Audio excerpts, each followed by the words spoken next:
News alert this morning. Reuters is reporting that President Obama has approved a plan to give the U.S. military a broader role in Afghanistan as forces there continue to fight a resilient Taliban insurgency. The move will allow U.S. forces to expand their support duties on the battlefield and will also open the door for greater use of U.S. air power. Joining me right now is retired four-star general and former Army Vice Chief of Staff, General Jack Keane. General, good to see you. Good morning to you. Good to see you. What's your take on this broader military abilities in Afghanistan?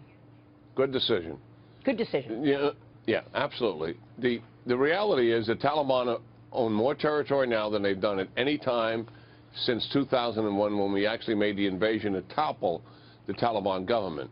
Why did that happen? Policy decisions drove that. One, the priority in Iraq subsided what was taking place in Afghanistan. We never put more troops back in Afghanistan until 2008 by George Bush, and then again in 2009 by President Obama. Obama never gave the military the troops they wanted to do the job in Afghanistan in 2009, 25% less, and then he pulled them out a year after, and then a year and a half ago he made a decision to stop all combat operations. Those decisions were all made, Maria, regardless of what was taking place on the ground with the enemy, which is an absurdity when you consider what military operations are all about. So this is a step in the right direction. Is this enough to reverse, then, the impact of what you're talking about?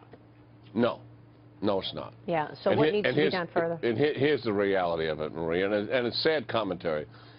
There are two sanctuaries in Pakistan that the Taliban occupy, from which their leaders live and they refresh their troops, and from which they conduct operations in Afghanistan. This is Afghan troops in Pakistan. Not only are they there, protected by the Pakistan government, they are assisted by their intelligence service and by their military. This has been going on since 2001, and we have never done anything about it. As long as that exists, there is no hope, no chance that we will ever defeat the Taliban. And there has never been an insurgency defeated, never, one time defeated, when there's been a sanctuary outside the country from which the insurgents can use that as a base of operations. Let me switch gears here and ask you about these new details this morning over the mishandling of classified information, General, on Hillary Clinton's private email server. Now, the Wall Street Journal this morning is reporting, quote, vaguely worded messages concerning CIA drone strikes. Those strikes were in Pakistan. They were sent to and stored on Clinton's private server at her home in suburban New York. General, how dangerous would it be if that kind of information about drone strikes actually got out? Well, look, classified information has no business being in the public domain whatsoever. I don't comment on anything candidates are doing, but the harsh reality is that classified information is what it's supposed to be. It's classified. It's supposed to be protected information, and it has no basis being any place but on networks that are totally and completely protected. Okay, so what would be the implications if, in fact, that got out?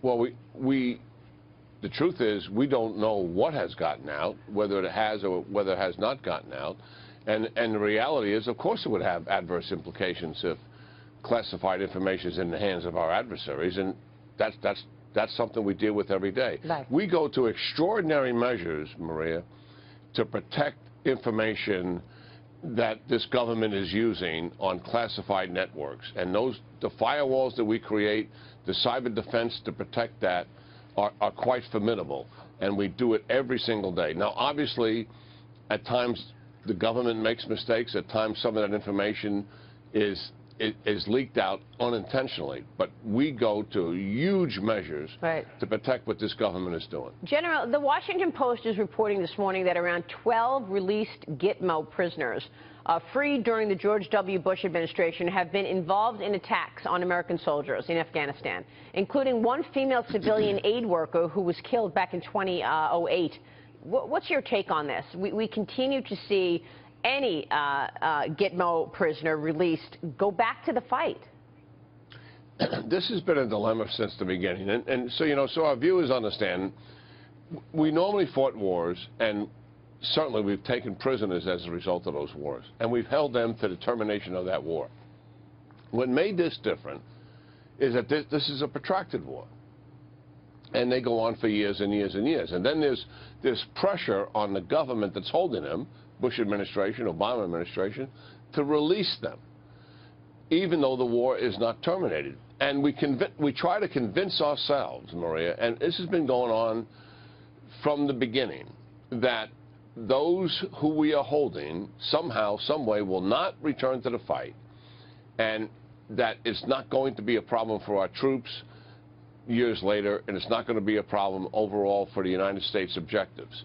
Right. And largely, that's faulty thinking. The Bush administration has made that thinking, and President Obama has accelerated quite dramatically.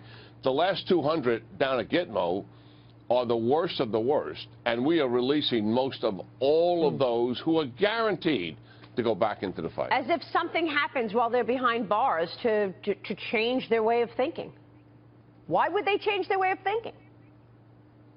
Well, probably some have, but most have not. And I think, if anything, being behind bars for all of those years actually aggravates the situation. Let's face it. Sure. Brings up the antagonism and actually strengthens their resolve as to what they were doing and the worthiness of that cause. Yeah. And I think the evidence has proven that, Maria. General, do you believe that Gitmo will be closed by the time the president leaves office? Well, he needs congressional approval, to actually take the remaining prisoners and put them someplace else. And I don't think he's going to get that.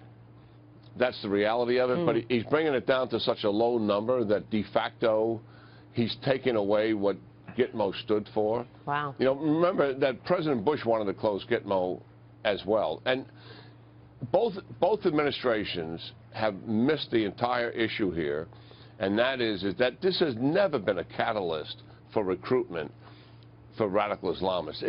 It's never even mentioned, and it's faulty premise that we're saying that we have to release these people because keeping people in containment like that provides an incentive for others to join the movement. It's not even discussed. Yeah. General, good to see you this morning. Thank you so much. Good talking to you, as always, Maria. We'll see you soon. General Jack Keane there.